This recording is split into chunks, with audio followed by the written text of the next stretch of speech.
Blessed is the one who perseveres under trial because, having stood the test, that person will receive the crown of life that the Lord has promised to those who love him. James 1:12. In a world drunk on dopamine and dragging its dignity behind its digital devices, the concept of perseverance under trial feels like an antique artifact, something found buried in the sands of Stoic scrolls and dusty monasteries. We have become addicted to immediacy, allergic to adversity.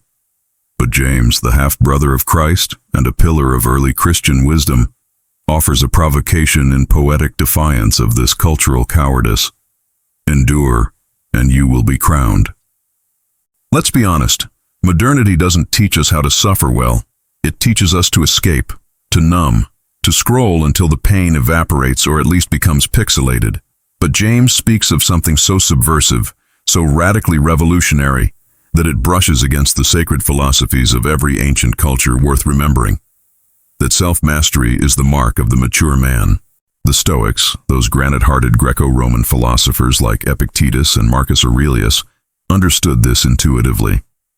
To them, temptation was not just a spiritual trap, but a test of intelligence, a measure of mental muscle. The man who could say no to impulse was not weak but wise, not repressed but refined. Pleasure was a poor master, pain a necessary tutor, discipline divine. But the Stoics, for all their marble-browed brilliance, were only scratching the surface of a deeper ocean. They built their kingdom of character atop reason, but James beckons us beneath the logic into the love. The crown of life is not given merely to those who clench their fists through fire. It is given to those who love God enough to trust him through it. Eastern religion likewise honors the art of restraint. Buddhism with its detachment, Taoism with its harmony, Hinduism with its transcendence, all thread the same philosophical tapestry. Conquer desire and you become divine. The yogi fasting on a Himalayan hillside and the monk meditating in the temple share a sacred siblinghood with the Christian wrestling in prayer beneath the weight of temptation. But while the East teaches escape from self, Christianity demands something more dangerous, the crucifixion of self. You see, Christianity doesn't simply suggest we resist temptation, it declares that we die to it. Not repress, not ignore, not float above it like some ethereal bodhisattva, but drag it into the light, nail it to the cross, and let the blood of Christ wash it clean. This is not Stoicism. This is not asceticism. This is resurrection, and it is radical.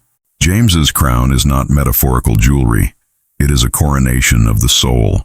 It is the spiritual inauguration of those who have lived in the trenches of temptation, fought with demons dressed in desire, and stood firm not by their own power, but by divine partnership.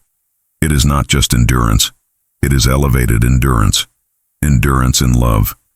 But oh, how the modern mind mocks such things.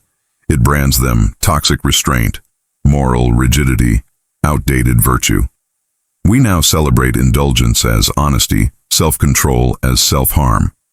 Yet deep beneath the noise and neon of a culture cracking under the weight of its own appetites, the soul still whispers for a higher way, and James answers.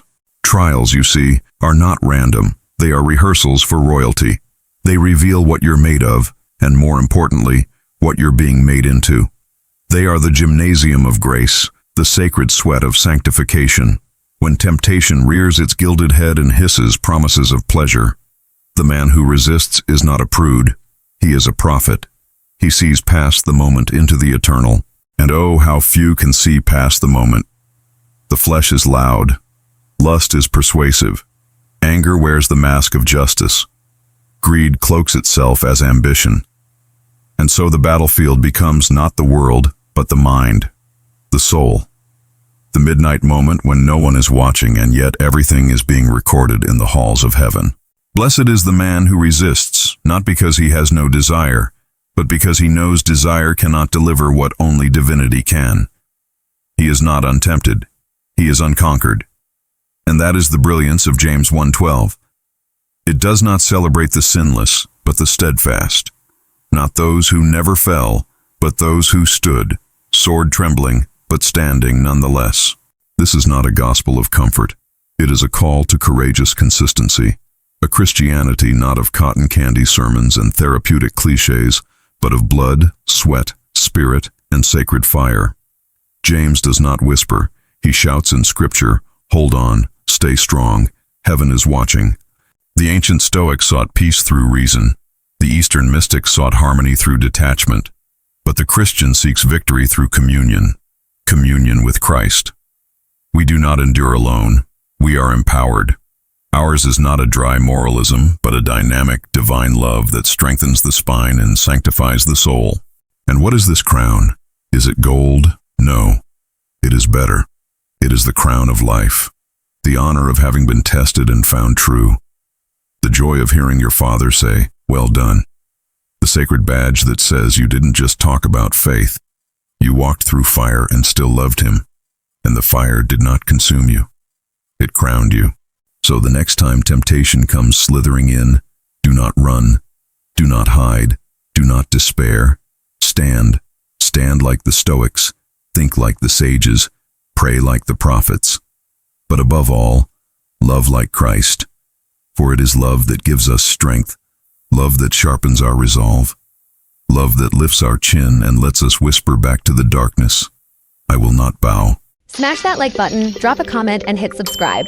Then check out Faith Mode, where premium streetwear meets gospel grit. faithmode.com